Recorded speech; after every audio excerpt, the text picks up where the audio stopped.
우리를 너무나 사랑하셔서 우리를 위해 이 땅에 예수님을 보내주신 하나님 아버지, 그 은혜에 감사드립니다.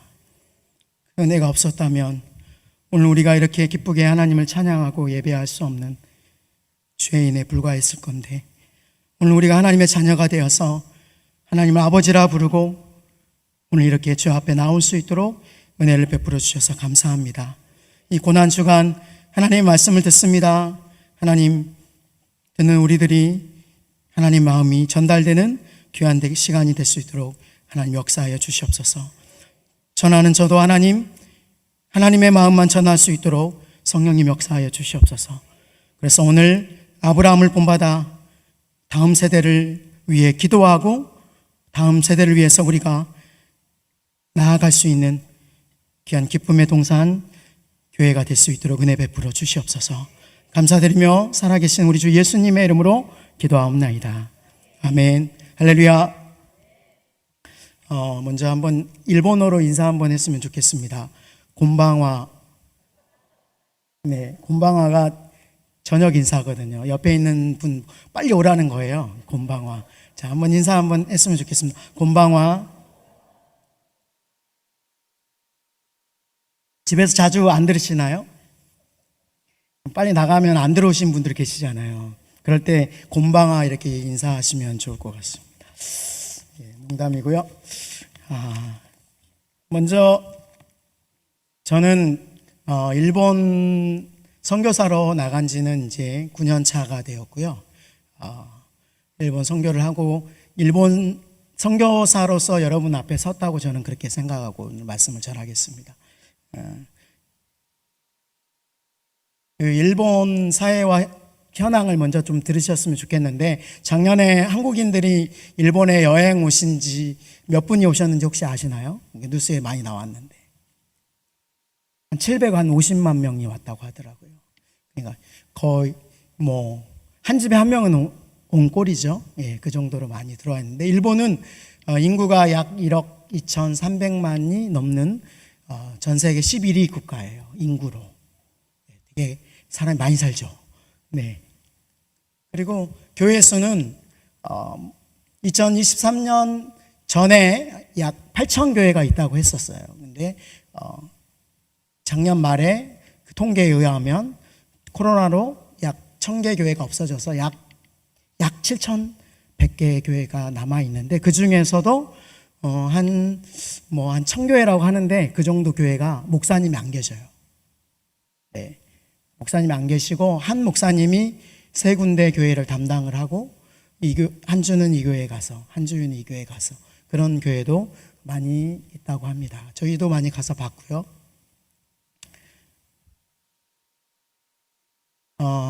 신자 수가 약 50만 명 라고 하는데, 코로나 때 더 줄어서 40만도 안 된다고 이야기를 하거든요. 그래서 조그만한 한 우리나라의 도시 정도 숫자밖에 크리스찬이 없어요. 카톨릭하고 합치면 한 0.8% 이렇게 된다고 하지만, 카톨릭도 많이 줄어든 상태여서 지금 이단하고 다 합치면 한 100만이 되려나? 라고 모르겠습니다. 100만도 안 될 것 같습니다. 그 정도로 열악한 곳이 미전도 종족이 바로 일본이에요. 그리고 목회자는 약 9,432명 정도가 목회자가 있는데, 그 중에는 선교사가 공식적으로는 362명이 활동을 하고 있습니다. 그리고 한국 선교사님들은 이렇게 일본 교회에 등록이 되어 있지 않기 때문에 거의 빠져 있어요. 그래서 제가 알고 있기로는 한국 선교사님들 한 400명 정도가 현재 일본에서 활동을 하고 있다고 들었습니다.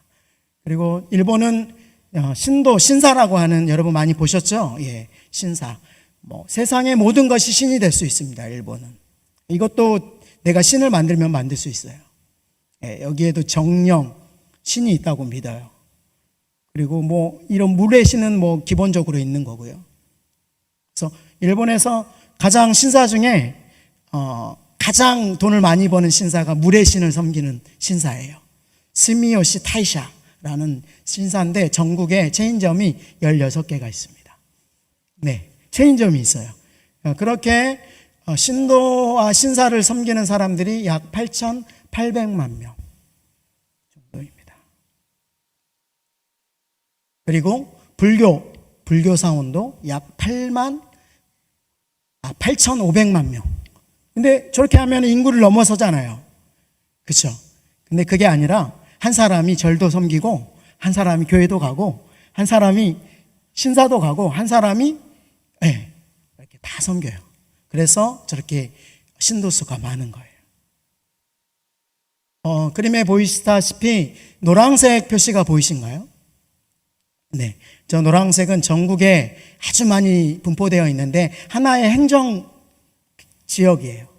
그러니까 우리로 말하면 안산시, 네, 뭐 안산시, 수원시 이렇게 그 노란색 표시들이 교회가 하나도 없는 곳이에요. 네, 많죠. 네, 교회가 하나도 없어요. 아예 없어요. 그 행정 지역에는. 그래서 교회를 개척을 해야 되는데 개척할 사람이 없어요. 신학교에도 사람이 없고 그런 상황이 일본의 현재 기독교의 상황입니다. 미전도 종족이에요. 0.1%가 안 되는 아주 미전도 종족이 일본이라는 땅입니다.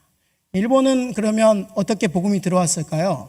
1549년에 그 당시에 종교개혁 전이죠. 종교개혁 전에 스웨덴 소속의 신부 사비엘이라는 유명한 신부가 이제 나가사키 쪽으로 들어와요. 일본 나가사키 쪽으로 들어와 가지고 1556년 불과 5, 6년 만에 신도수가 2,000명이 넘어서요. 그리고 이 스페인 소속의 프란시스코 사비엘이라는 선교사는 5년 만에 선교를 하다가 돌아갑니다. 그래서 다른 곳으로 가요. 인도인가 이쪽으로 가서 선교를 하게 돼요.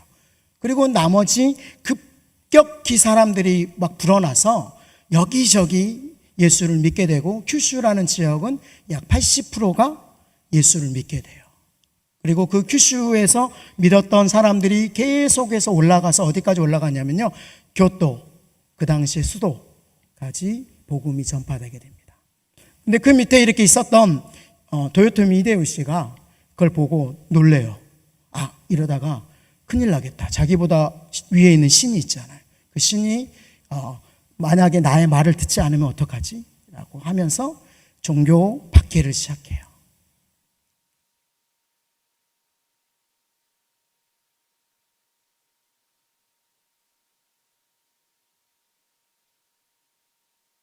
(260년) 동안 교회를 박해합니다. 260년이요. 260년 동안 교회를 다니면은 잡아서 죽였어요. 순교자가 최소 20만에서 40만이라고 해요. 큐슈 지역에 그 당시에 반 이상이 예수를 믿었다고 하거든요. 그 중에 반 정도가 순교를 당한 거예요. 약 250에서 60년 동안. 그리고 1860년대에 개신교 이제 선교사가 요코하마를 통해서 들어와요. 그리고 선교를 막 하다 보니까 260년 동안 숨어 지냈던 그 당시에 이제 기리스탄이라고 하거든요. 이 사람들이 나도 예수 믿어요 라고 나타나기 시작한 거예요. 그래서 이제 그때부터 일본에도 크리스찬들이 있었구나라는, 예수를 믿는 사람들이 있었구나라는 게 세상에 알려지기 시작하면서 이제 그것들이 가꾸레 기리스탄이라는 숨은 그리스도인이라는 이름으로 세상에 알려지기 시작했죠. 여러분이 혹시나 뭐 침묵이라는 책이나 아니면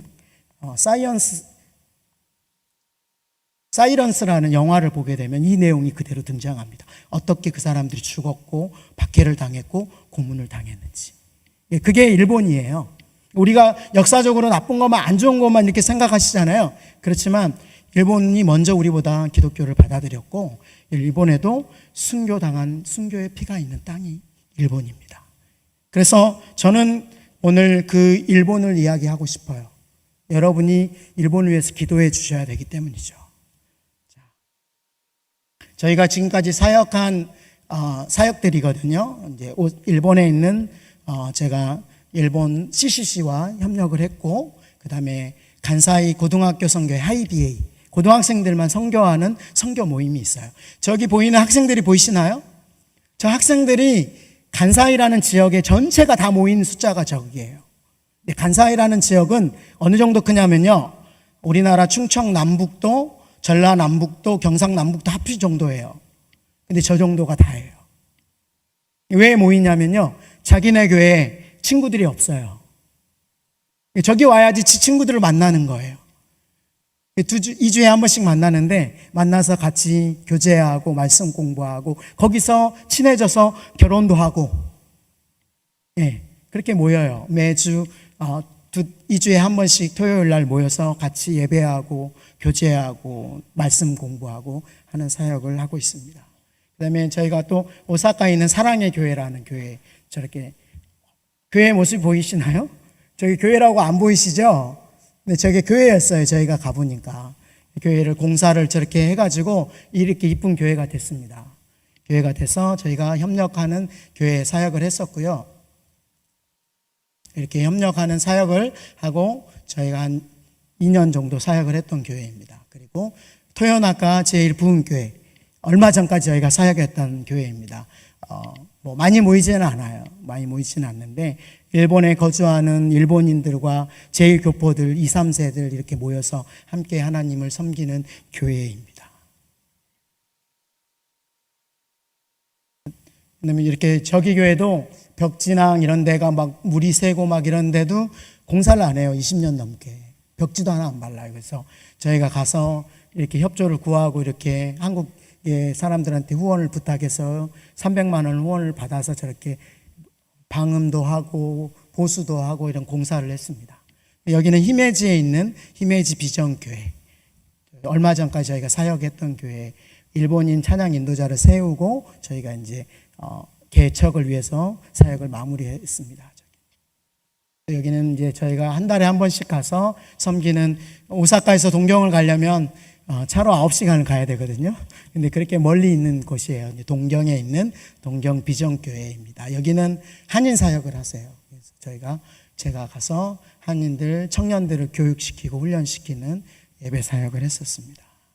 그리고 3년 동안 코로나 가운데서도 멈추지 않고 일본의 니시나리라는 오사카에 할렘가가 있어요. 할렘가. 그러니까 일본에도 여기 노숙자들이 되게 많아요. 생각보다 많아요. 근데 정부가 이렇게 손을 놨거든요. 이제 그 사람들을 불러서 예배하고 예배를 드려야만 도시락을 주는 거예요. 그걸 받으려고 코로나 전에는 한 120명이 왔고요. 코로나 때는 못 들어오니까 저희가 규제를 해서 30명에서 40명만 저렇게 받아서 함께 예배하고 말씀 듣고 그래야만 이제 도시락을 받고 그 사람들이 생활을 하는 거예요.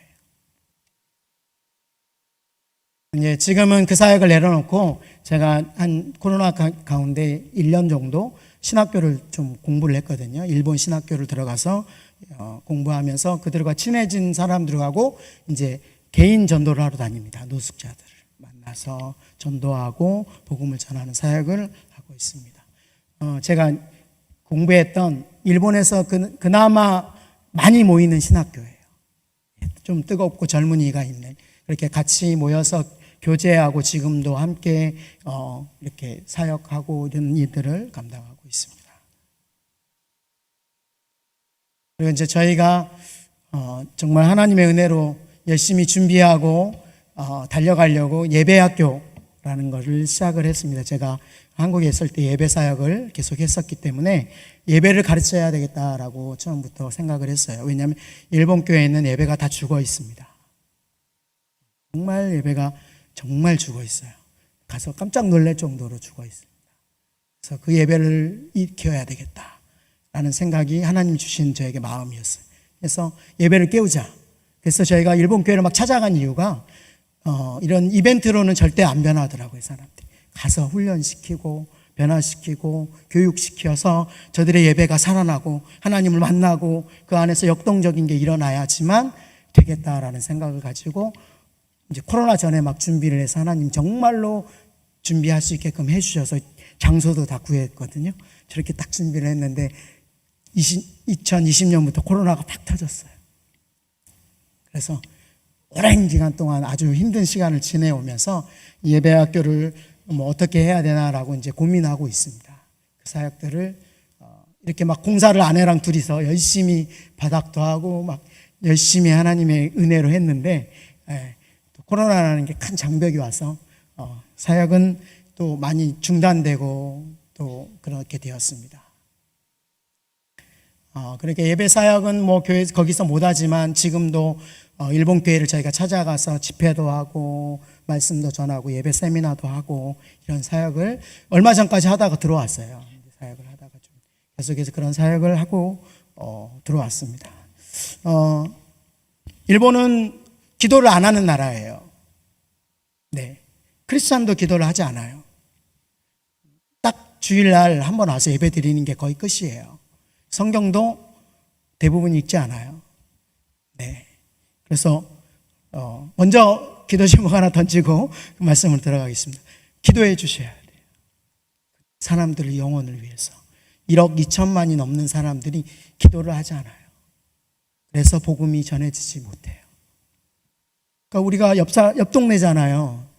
옆 동네를 위해서 기도해 주셔야 돼요. 함께 여러분이 그 기도의 동역자가 되어 주셨으면 좋겠습니다. 저는 아브라함을 참 좋아해요. 아브라함은 번난 적도 없고 본 적도 없는데 아브라함을 참 좋아합니다. 아브라함의 생애의 마지막 사건이라고 하면 사라가 127세에 세상을 떠난 사건이에요. 저도 얼마 전에 아버지가 위독해서 잠깐 들어왔는데 아버지가 좀 건강해지셨거든요. 그런데 세상을 떠난다 그러면은 뭐 한국 천국 가니까 기쁘다라고 말씀하지만 대부분의 인간은 이별하면 슬프게 되어 있습니다. 왜냐하면 성경도 슬퍼했거든요. 그 슬픔 사건, 그 사건에 장례를 준비하는 아브라함의 모습을 바라보면서 저는 다음 세대를 보게 되었어요. 다음 세대. 여기 보니까 다음 세대를 환대하는 행복한 공동체라고 되어 있어서 저 앉아서 감사의 기도를 드렸습니다. 저도 다음 세대를 위해서 사역하고 있거든요. 일본의 다음 세대가 없으니까 미래가 안 보이잖아요. 이삭을 모리아의 산에서 번제로 바치는 사건을 여러분 다 기억하잖아요. 그 22장에 등장하거든요. 근데 그 장면을 지나오면서 자녀들과의 관계, 그 다음에 믿음의 시험, 뭐 이렇게 많이들 이야기를 하잖아요. 그리고 나서 그 다음 등장하는 장면이 이 막벨라 굴을 구입하는 사건이거든요. 근데 저는 이 사건이 모리아 산에서 이삭을 바치는 사건보다 더 뜨겁게 다가왔어요. 저에게는요. 땅을 구입하는 그죠? 그럼 여러분에게 땅을 사라는 이야기는 아닙니다. 예, 땅을 구입하는 그 관련해서 아브라함이 보여준 저는 아브라함의 마지막 믿음의 시험이다라고 생각을 했어요. 그리고 그는 성숙한 믿음의 모습으로 우리에게 성경을 통해서 보여주고 있거든요. 가나안 땅에 들어와서 62년을 살았어요. 62년. 여러분 62년 긴 시간이잖아요. 저는 62년 살았지만 아브라함에게는 땅이 하나도 없었어요. 그 땅에. 자기 명의로 된 땅이 없어요. 62년을 살았는데. 저희도 9년을 일본에 사는데 9년 동안 제 땅은 없어요.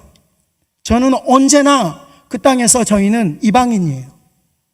외부인이고 외국인이고. 그래서 가끔 애들이 물어봐요. 일본어는 좀 하니까 일본인인가 이 사람이? 외국인인가? 가물가물 하나 봐요. 그러면 외국인이냐고 물어봐요. 애들이 가끔 물어볼 때가 있어요. 그러면 나 한국 사람이다. 아, 그렇죠. 뭔가 조금 이상하더라고요. 언어는 안 이상한데 뭔가 행동이나 이런 게 한국인, 일본인 같지 않다. 아브라함도 똑같았어요. 성경에 보니까 그를 나그네, 게르, 우거하는 자, 토샤브라고 기록하고 있어요. 여러분, 이 땅에 여러분은 게르예요. 할렐루야. 여러분은 이 땅에 토샤브예요. 우거하는 자. 여러분의 땅은 어디에 있죠? 영원한 우리의 하나님의 나라. 우리가 가야 할 곳이 이 땅에 영원히 거하실 분은 아무도 없어요. 이 땅에. 그렇잖아요. 아브라함처럼 우리는 언젠가 가야 합니다. 아브라함은 기회를 놓치지 않고 가나안 땅에서 최초로 자기 땅을 소유하게 됩니다. 이 장면이 오늘 우리가 읽은 너무 좋더라고요. 이렇게 드라마 성경을 한번 읽어주시니까 너무 좋았습니다. 막벨라 굴 구입은 땅을 약속받은 아브라함에게 보여준 최선의 방법이었고 이스라엘 자손의 씨앗이 돼요. 할렐루야. 만약에 그 땅을 구입하지 않았다면 이스라엘 민족이 지금 싸우고 있는 그 이스라엘 땅이 자기네 땅이라고 말하지 못했을 거예요. 근데 누가 그 땅을 샀죠? 아브라함이 그 땅을 샀어요. 아이러니하게도 이 사건이 언제 터지냐면요, 이 땅을 매입한 기회가 사라가 죽었을 때 일어나요. 슬픈 일이 있었을 때 사라가 아브라함 땅에서 아브라함과 평생 동반자로 살아온 그 순간, 사라가 죽은 그 장면에 아브라함은 장례를 준비하는 것이 아니라 땅을 살 생각을 하고 있다고. 근데 이게 23장을 여러분 읽어보면 알겠지만 20장으로 이루어진 23장에 보십시오. 장례에 대한 내용은 4구절밖에 나오지 않아요. 그리고 16구절이 뭐냐면요, 다 막벨라 굴 구입 사건이에요. 그렇다면 이 23장에서 지금 우리에게 말해주고 있는 건 사라의 죽음이에요? 아니면은 막벨라 굴이에요? 막벨라 굴을 우리에게 이야기하고 있는 거예요. 마침내 자신의 소유지에 사라를 매장하게 되는 장면이 오늘 우리가 읽은 성경의 19절, 20절에 등장하고 있는 거예요. 막벨라 굴은 구입하는 과정에서 보여주듯 23장은 그렇게 막벨라 굴이 우리에게 중요하다는 걸 이야기를 하고 있어요. 이스라엘이라는 나라가 중요한 게 아니라 오늘 아브라함의 자손, 우리에게 중요하다는 거예요. 막벨라 굴 구입을 통해서 그 마지막 그러니까 구입을 하게 협상을 하지 않습니까? 그러면 에브론한테 정당한 대가를 주고 지불했다라고 기록하고 있습니다. 자, 23장 9절 한번 우리 읽어보겠습니까? 23장 9절. 다 같이 시작. 그가 그의 발머리에 있는 그의 막벨라 굴을 내게 주도록 하되 충분한 대가를 받고 그 굴을 내게 주어 당신들 중에서 매장할 소유지가 되게 하기를 원하노라 하매. 할렐루야. 충분한 대가. 히브리어는 케세프 말레라고 되어 있고 가득 찬 값이라고 옛날 번역에는 되어 있어요. 가득 찬 값. 그러니까 줄 만큼 줬다는 거죠. 여러분, 구원은요 그냥 받은 게 아니에요. 할렐루야. 오늘 우리가 예수를 믿는데 거저 받았다라고 생각되십니까? 아닙니다. 우리는 예수라는 값어치를 치루었어요. 왜요? 우리를 대신해서 죽으셨기 때문에. 오늘 세상의 모든 사람들이 착각하는 게 그냥 거저 우리가 구원받았다고 생각하는 분들이 많이 있어요. 그렇지 않습니다. 우리는 우리를 대신해서 죽으신 예수님과 맞바꿨어요. 충분한 대가를 우리는 주고 구원받은 하나님의 백성이라는 거예요. 오늘 이 자리에 앉아있는 여러분, 그냥 친구가 전도해서 가족이 믿었기 때문에 태어나면서부터 크리스찬 가족이기 때문에 예수 믿었다고 착각하지 마십시오. 아닙니다. 우리는 우리를 위해 돌아가신 예수 그리스도를 대가를 치르고 예수를 믿었어요. 할렐루야. 그게 우리예요. 정당한 값을 치르고 우리는 그 하나님의 자녀가 되는 특권을 누리게 되었다는 거예요. 아브라함이 지불한 은 400세겔은 그 당시 여러 정황으로 보면 상당히 큰 액수라는 거예요. 세겔은 11g이라고 합니다. 그러면 400세겔이면 4.4kg. 그 당시에 금이 은하지는 않았으니까 최근에 보니까 금 시세가 최고를 찍었다고 하더라고요. 어쩌면 금만큼 값어치가 있는 그 은을 지불하고 받은 땅이라는 거예요. 그래서 이스라엘 민족들은 지금도 이스라엘은 그 땅이 자기네 땅이라고 우기는 거예요. 누가 지불했죠? 자기의 선조인 아브라함이 지불했습니까? 손해가 되는 거래임에도 불구하고 아브라함은 큰 액수의 돈을 아낌없이 지불하고 막벨라 굴을 구입하게 됩니다. 이유는 뭘까요? 약속의 땅이기 때문에. 할렐루야. 오늘 왜 우리가 다음 세대를 생각하지 않으면 안 될까요? 하나님이 약속하셨거든요. 누구에게요? 아브라함한테 약속하셨거든요. 내가 너의 복의 근원이 되게 하겠다. 너의 자손을 바닷가의 모래알보다 더 많게 하겠다라고 누가 약속하셨어요? 하나님이 약속하셨어요. 그럼 아브라함의 후손인 누구한테 약속하신 거예요? 저와 여러분에게 약속하신 거예요. 그럼 여러분에게도 그 믿음의 자손들이 분명히 생긴다는 거죠. 할렐루야. 그러면 우리에게도 그 충분한 대가를 치르고 우리의 다음 세대를 위해서 우리가 대가를 치러야 할 것들이 있다는 거예요.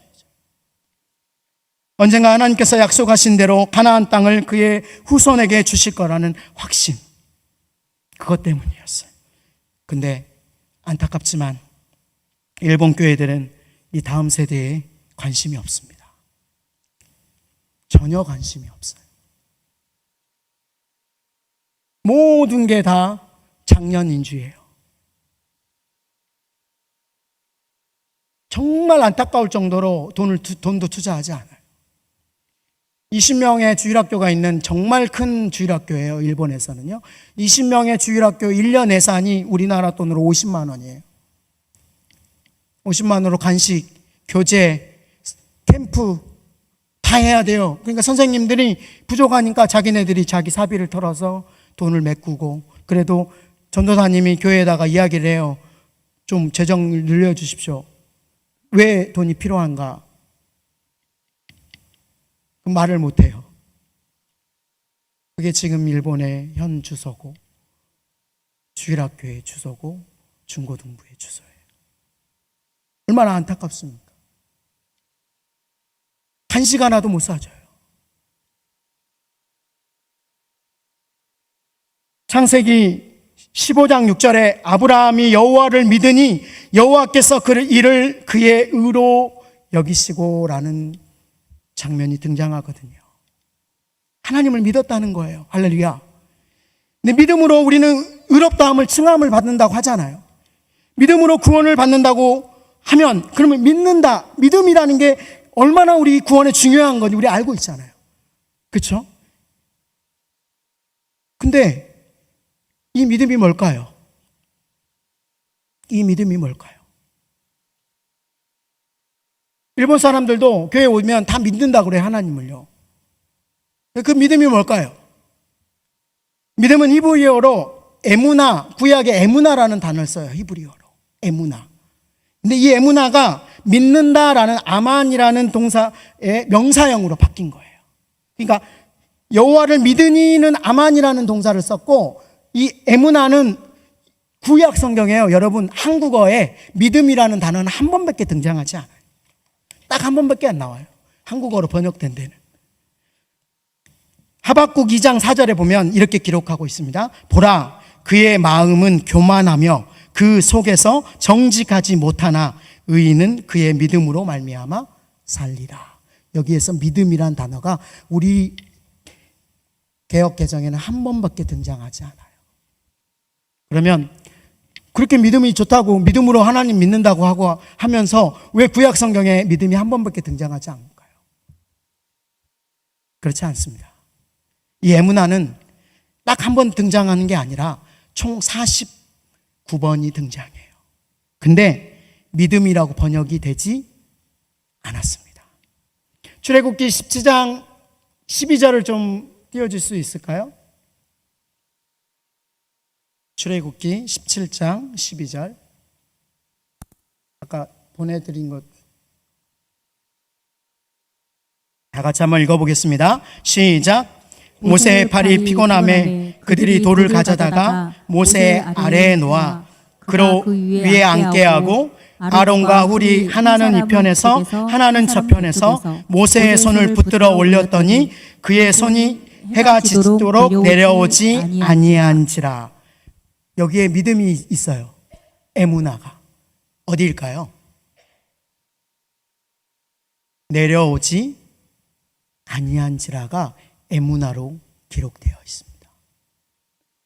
그 다음에 열왕기하 12장 15절에 제가 읽어드리겠습니다. 또 그 은을 받아 일꾼에게 주는 사람들과 회개하지 아니하였으니 이는 성실히 일을 하였습니다. 여기에서는 에무나가 성실이라는 단어로 번역되어 있습니다. 그 다음에 몇 개 더 읽어드리겠습니다. 에레미야 5장 1절, 너희는 예루살렘 거리로 빨리 왕래하며 그 넓은 거리에서 찾아보고 알라. 너희가 만일 공의를 행하면 진리를 구하는 자를 한 사람이라도 찾으면 내가 이 성을 사하리라. 여기에서는 진리라는 단어가 에무나로 되어 있습니다. 잠언서 12장 17절에는 진리를 말하는 자는 의를 나타내어도 거짓 증인은 괴를 말하느니라. 여기도 똑같이 진리. 마지막 하나만 더 할게요. 잠언 28장 20절에는 충성된 자는 복이 많아도 속이 부하고자 하는 자는 형벌을 면치 못하리라. 여기는 뭘까요? 그러면 충성. 49번의 번역이 거의 다 달라요. 어떤 데는 견고함, 어떤 데는 확고, 어떤 데는 부동함, 어떤 데는 충성, 어떤 데는 성실, 어떤 데는 안정, 어떤 데는 진리, 어떤 데는 직분을 맡음, 어떤 데는 내려오지 아니하더라. 할렐루야. 무엇을 발견하셨나요? 믿음이라는 단어는 정적인 개념이 아니에요. 공적인 개념. 계속 가는 거예요. 지금 내가 예수님을 열심히 믿었다고 거기서 끝나는 부분이 아니라는 거예요. 동적인 부분이라는 거예요. 내 삶이 끝나는 그때까지 가는 게 뭐라고요? 믿음이라는 거예요. 그런데 기독교인들이 생각하는 믿음은 머릿속에서 있는 개념으로 끝날 때가 많아요. 내가 하나님 믿습니다. 그러면 거기서 끝나버린다고 생각하는 거예요. 근데 성경이, 구약 성경이 말하는 그 믿음은 어떠면 우리의 성품, 인격적인 부분, 우리의 영성적인 부분, 그냥 여기서 멈춰져 있는 게 아니라 하나님의 시간대 안에서 우리의 처음과 끝을 다 보고 계신 하나님이 우리의 믿음을 다 보고 계시는 거죠. 아브라함이 이삭을 모리아산에서 바쳤기 때문에 하나님이 그 믿음을 본 게 아니라 아브라함이 하나님을 믿지 않았을 때부터, 하나님을 몰랐을 때부터 하나님이 부르셨잖아요. 부르셔서 하나님을 부름에 따라서 알지 못한 땅으로 갔을 때 그 모든 시점을 하나님은 다 보고 계셨다. 할렐루야. 오늘 우리의 시대도 똑같다고 믿습니다. 하나님은 시간을 보지 않잖아요. 시간과 관계없는 분이시잖아요. 오늘 우리가 태어나고 우리가 죽는 것을 일순간 다 볼 수 있는 하나님이시기 때문에 오늘 우리의 믿음이 우리의 일생을 다 말하는 거고, 오늘 우리의 일생이 죽음에 이르기까지 하나님 앞에 변치 않기를 바라신다는 거죠. 그렇다면 오늘 우리의 인생 가운데 우리의 다음 시대, 다음 세대에게 뭘 남겨줘야 될까요? 아브라함은 막벨라 굴을 남겨줬잖아요. 그 남겨준 것 때문에 오늘 우리가 이 자리에 존재하는 거잖아요. 할렐루야. 그러면 오늘 우리에게, 아브라함의 후손인 우리에게, 다음 시대에게 뭘 남겨줘야 될까요? 어떤 믿음을 남겨줘야 될까요? 정말 저는 중요하다고 생각합니다. 일본에 제가 하이비에를 지금 8년째 협력을 하고 있는데,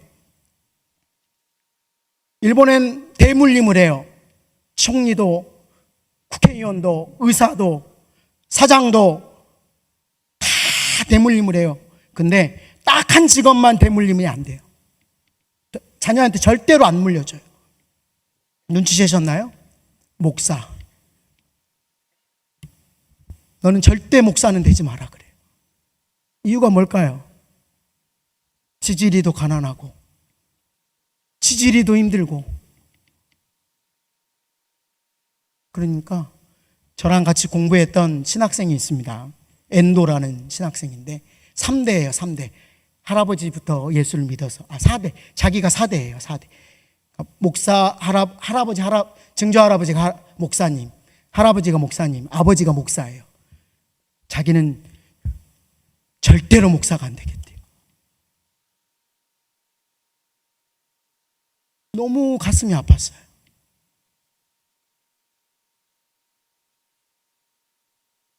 수많은 크리스찬들이 하나님을 믿고 하나님 섬기고 하나님 앞에 예배하면서 하나님을 만나지만 그 감격이 없기 때문에 자기 자녀에게 목회의 길을 가라라고 말할 수 없어요.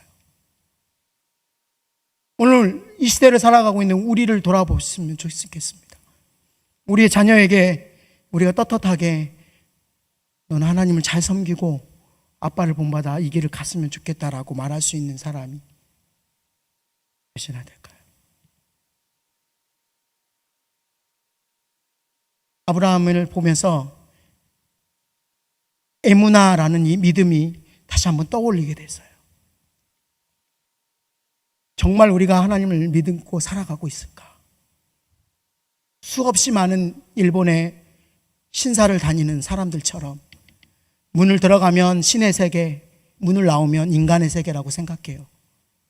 그래서 신의 세계 들어가면 손도 씻고 정중하게 기모노를 입고 가서 박수를 2번 치고 목례를 2번 하고 신을 만나고 와요. 만났다고 해요. 그런데 문을 나오잖아요. 그러면 신 빠빠이 그래요. 열심히 운동하고 열심히 일해서 살아가려고 해요. 오늘 우리는 안 그럴까요? 하나님 앞에 교회 문을 들어오면서 하나님 만나러 왔어요 라고 예배하지만 다시 나갈 때는 하나님 빠이빠이 라고 하는 우리의 모습은 없을까요?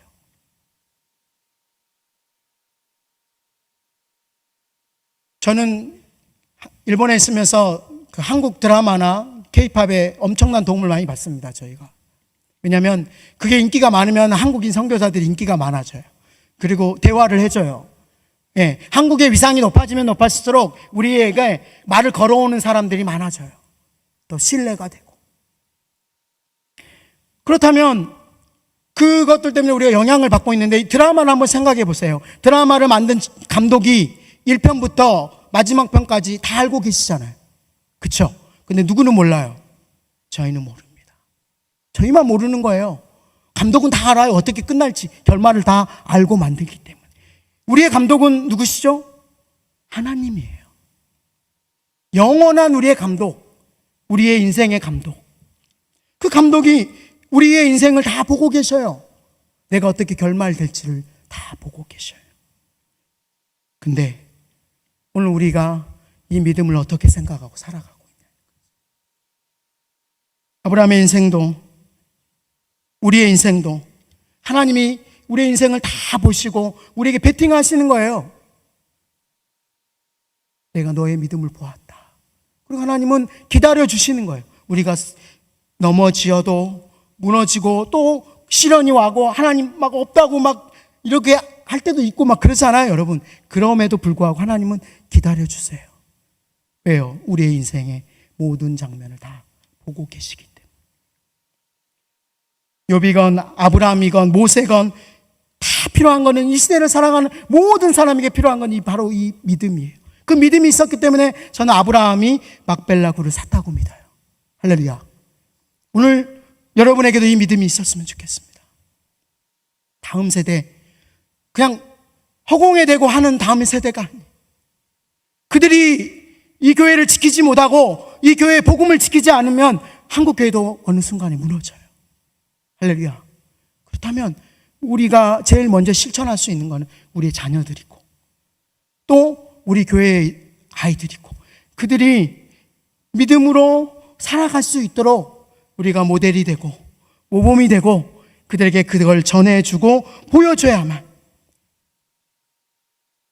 이 시대에 하나님이 원하는 믿음의 사람이 되지 않을까라고 생각해 봅니다. 히브리서 11장 1절에 믿음은 이렇게 말합니다. 믿음은 바라는 것들의 실상이요 보이지 않는 것들의 증거. 여기 정답이 딱 나와 있어요. 8절에 보니까 믿음으로 아브라함은 부르심을 받았을 때 순종하여 장래의 유업으로 받을 땅에 나아갈새 갈 바를 알지 못하고 동일해요. 우리는 몰라요. 내일 어떤 일이 일어날지 아무도 모릅니다. 코로나가 이렇게 될지 누가 알았습니까? 코로나보다 더 센 게 이 땅에 올지 누가 알아요? 아무도 몰라요. 그렇지만 아브라함이 변치 않고 하나님을 섬길 것은 하나님만은 알고 계셨다는 거죠. 믿음은 내가 만들어가는 것이 아닙니다. 하나님께서 이미 이루어진 일을 우리는 바라보는 거예요. 그래서 여기 나와 있잖아요. 믿음은 바라는 것들의 실상이요. 할렐루야. 보이지 않는 것들의 뭐라고요? 증거니. 몰라요. 모르지만 그것들이 나중에 우리에게 증거로 나타난다고 성경은 기록합니다. 하나님 나라는 이미 임하였고 아직 완성되지 않았지만 하나님의 시간에서는 이미 완성되었습니다. 그렇기 때문에 하나님 나라의 땅은 아브라함을 통하여 소유하게 하셨던 것처럼 오늘 우리에게 그 믿음의 땅을 소유하라고 말씀하십니다. 할렐루야. 일본에서 선교한 지 9년 차를 맡고 있습니다. 저도 아내도 열심히 일본 교회를 섬겼고, 저는 예배 사역으로 또 젊은이 사역으로, 아내는 어성경 성경 공부로 한국어 교실로 열심히 달려왔습니다. 근데 꿈이 생겼어요. 일본 젊은이들을 하나님 앞에 돌아오게 하는 것. 그들이 와서 하나님을 믿고 일본의 일꾼들이 되는 게 우리가 꿈이 생겼어요. 그래서 지금까지 사역했던 사역들을 정리를 하고 0.8%밖에 안 되는 고등학생, 0.6%밖에 되지 않는 중학생들을 하나님의 교회로 불러 모으기 위해서 일본에 돌아가면 개척을 시작합니다. 여러분의 기도가 필요하고요. 교회가 줄어들어 가는데 그 중에 하나의 교회를 세우고자 합니다. 저희는 못해요. 하나님이 하실 거라고 믿고 달려가고 있습니다. 막 그랬더니 저는 그렇게 믿습니다. 영적인 방해가 되게 많습니다. 딸이 아프고 아버지가 아프고 또 아내도 좀 아프고 막 여러 가지 막 힘들게 하는 일들이 있는데 믿음으로 그래도 발을 내디디려고 기도하고 있습니다. 아브라함의 인생에 왜 막불굴이 중요했을까? 23장을 할애하면서까지 그걸 꼭 기록해가면서 기록해야 될 이유가 무엇일까? 은 400세계를 줘가면서 굳이 그 땅을 소유해야 했을까? 오늘 우리에게 주시는 하나님의 마음은 너희에게도 그 충분한 대가를 치르고 너희 아이들에게, 다음 세대에게 그 믿음을 전해줘야 된다. 저는 그렇게 받아들였어요. 오늘 여러분에게도 이 기쁨의 동산교회가 다음 세대가 일어날 수 있도록 충분한 대가를 투자하십시오.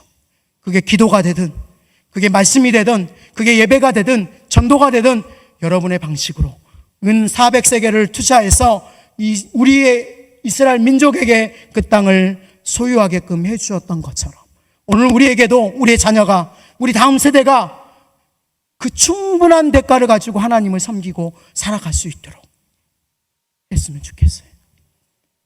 그래서 여러분의 충분한 대가의 기도가 필요합니다. 진짜 일본에 수없이 많은 정말 순수한 영혼들이 많거든요. 여러분이 기도해 주면 그들이 변화돼서 들어와요. 할렐루야. 기도하지 않는 땅이니까 그들이 기도하지 않으면 우리가 해야 되잖아요. 그 기도에 한 시간을 여러분이 투자해 주셨으면 좋겠습니다.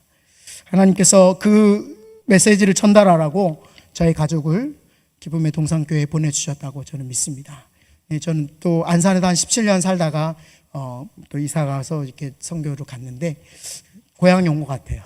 그래서 여러분 기도해 주시고, 예전에는 이 앞에서 앉아서 저도 세미나도 듣고 부흥회도 참석하고 막 그랬던 기억이 나는데, 함께 오사카 그리고 예배하는 교회, 오사카 예배하는 교회거든요.